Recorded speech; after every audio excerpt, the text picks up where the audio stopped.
আজকে বানাতে চলেছে দই পটল। তো এখানে পটলগুলোকে এইভাবে কেটে নিয়েছি ছোটো ছোটো করে।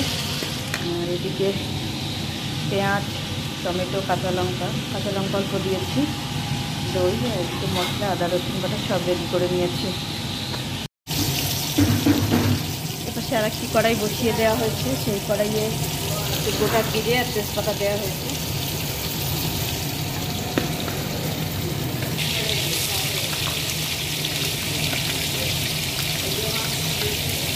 পেঁয়াজটাকে হালকা লাল লাল করে নিতে হবে। আমাদের পটলটাও লাল লাল করে ভাজা হয়ে গেছে।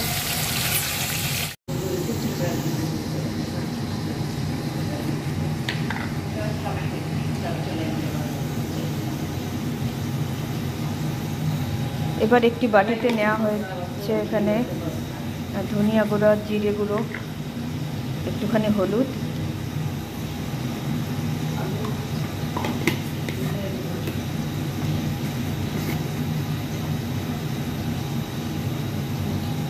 আর একটু লঙ্কা গুঁড়ো, আর একটু তো।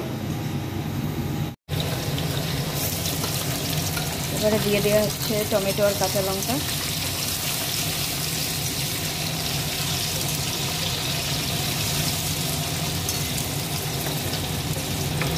একটুখানি আদা রসুন বাটা,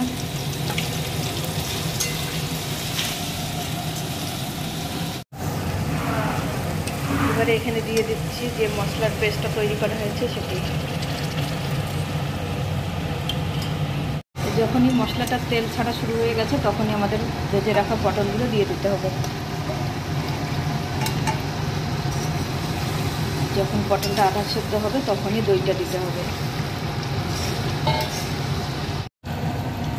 এবারে দিয়ে দিচ্ছি চিনি আর টক দই, দই ওগুলো দিলে টেস্ট হয়।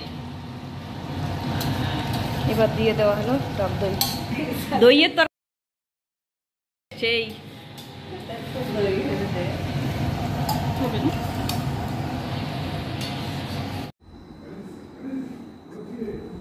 তৈরি হয়ে গেছে আমাদের পটলের কোরমা।